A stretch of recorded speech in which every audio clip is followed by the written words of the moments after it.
I also wish to welcome you to 2024 and look forward to more exciting collaborations between the media and Nigerian Customs Service, particularly TinCan Island Port Command. Before I reel out our 2024 projections, permit me to review the Command's performance in the year 2023.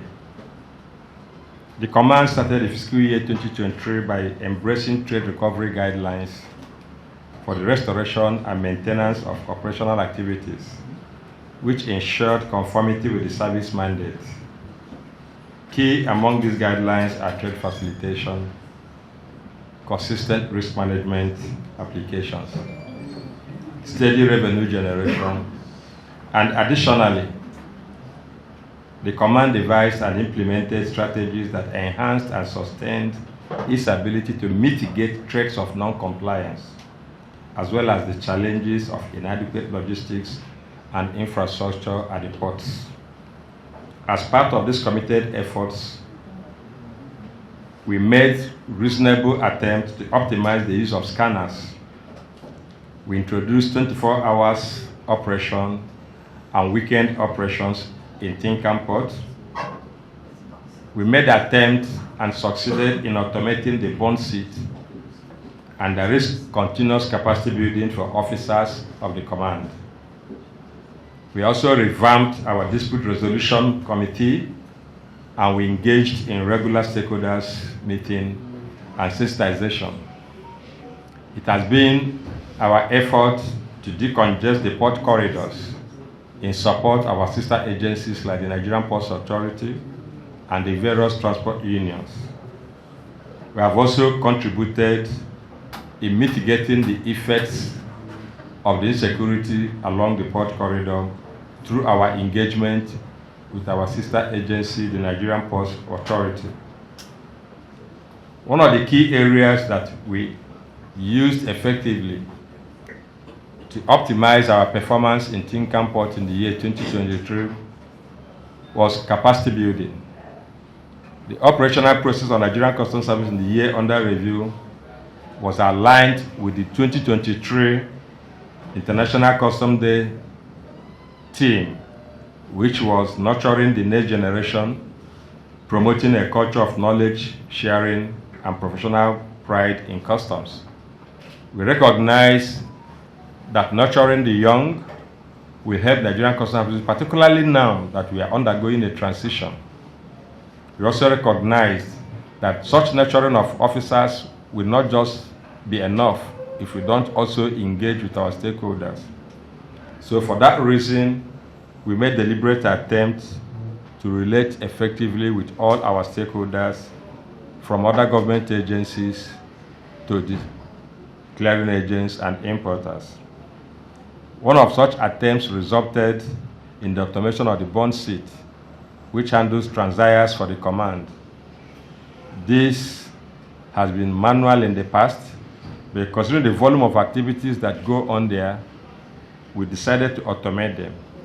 One significant thing about this automation is that it was initiated, carried out, executed, and completed by an officer of the Command, by the person of Superintendent of Customs, Samuel Kolawole Bello. This is very significant and confirms the service investment in its human capacity. Let me state that we are also expecting to introduce more of that using internally generated resources.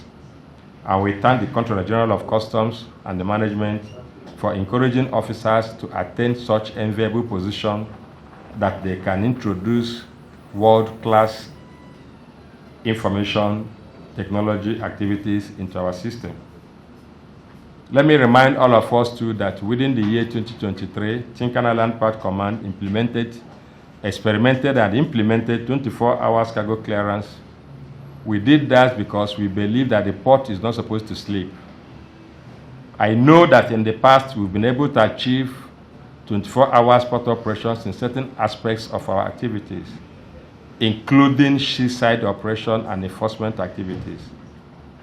But we felt that in order to enhance further the Nigerian economy through service delivery, we needed to introduce all-round 24 hours operation for all our activities.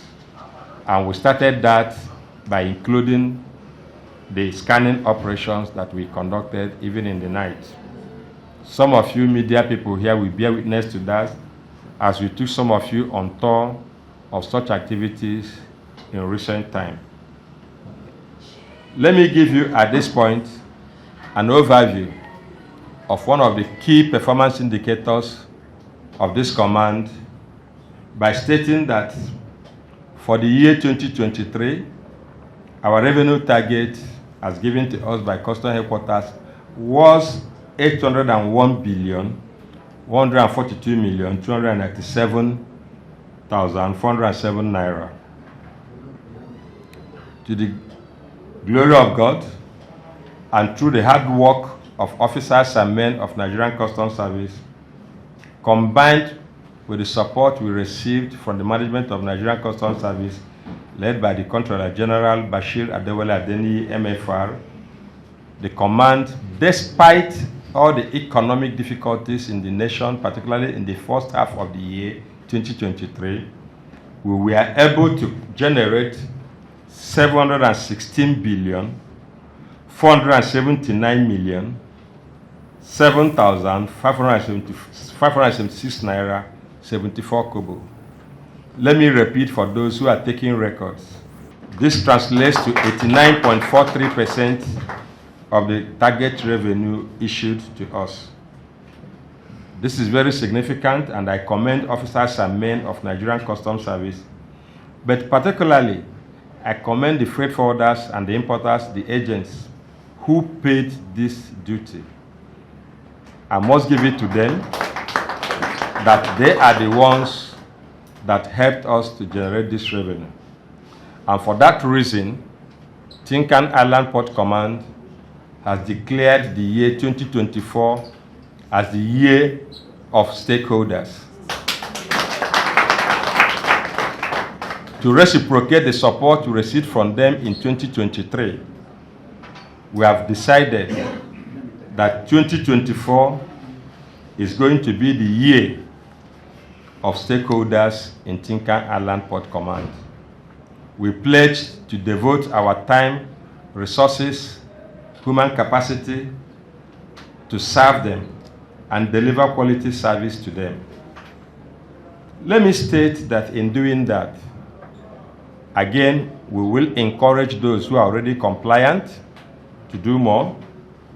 We'll encourage those who are not compliant but are willing to change to do more, but we will not hesitate to deal decisively with those who are not compliant and are not willing to change. Having said this, by way of import, it is imperative that we relate our activities with exports. As you may all know, the Comptroller General of Customs, and indeed the nation, is desirous to see that export of goods and services from Nigeria should be encouraged way and above imports. This is because, considering the current exchange rate, the scarcity of dollar vis-a-vis naira, we cannot shy away from the fact that the survival of the economy of this nation rests squarely on our ability to encourage exports in order to earn scarce foreign exchange. For that reason, let me state that in 2023, the command was able to handle 623,694.7 metric tons of exports. This is very significant in the sense that it is 85% increase in tonnage of what we did in 2022. Let me also state that our enforcement section also tried their best. The duty paid value for all the items we seized in the year 2023 is 3,891,000,000 naira. I must commend the DC enforcement and his team for this. One other significant thing about our seizures is that most of them were mainly psychotropic substances that would have harmed the youths of this nation and that would have aided the insecurity in the country. As you all are aware, we had 2 containers of tramadol that were seized recently that made headlines because officers of this command rejected $54,000 that were issued to them as bribe and still made the arrest of those seizures. I must commend those officers and thank the Controller General of Customs who issued letters of commendation to those officers. But like Oliver Twist, we wish to request that more should be done for those officers and their correlating TinCan officers.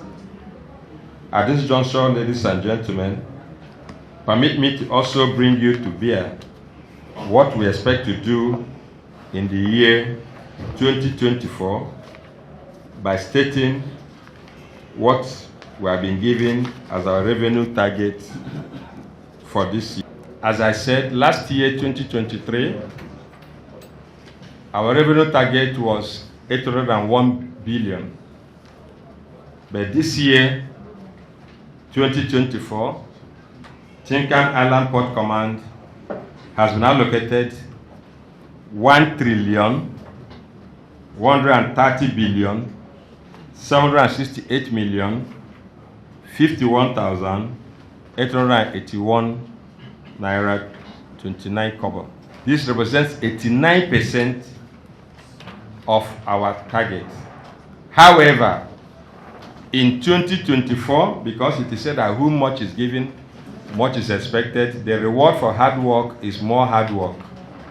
Following our beautiful performance in 2023, the Controller General of Customs and the Management of Customs in 2024 has allocated a revenue target of 1,130,768,051,881 naira 29 kobo.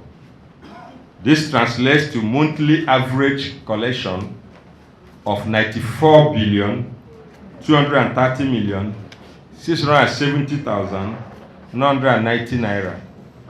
I repeat, TinCan Island Port Command, starting from this January, is expected to collect 94,230,670,990 naira 11 kobo every month.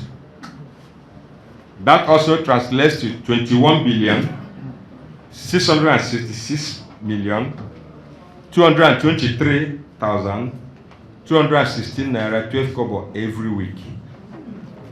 That means on daily basis, officers and men of TinCan Island Port Command, with the support of our stakeholders, importers and freight forwarders, and you, the media, are supposed to collect 4,332,444,643 naira every day. This is no mean task, but it is surmountable. We can do it. What we want to do, particularly in TinCan, is to further entrench what we started in 2023. And what are those things? Extended work hours, 24 hours operation, weekend operations. As I declared in 2023, the port weekend should not be translated into Owambe weekend. The port is 24 hours operation, 7 days a week. So I shouldn't see the reason why our ports in Lagos should devote, our stakeholders should devote weekends to parties and weddings. We have to be coming to work during weekends. But finally, for this particular question, in the past, we blame our stakeholders for every infraction in the system. Now, I have told the officers this morning that I will no longer be blaming just the stakeholders. For every declaration made by a stakeholder, but released by an officer, but through the supply chain is intercepted, that officer will have to answer at enforcement.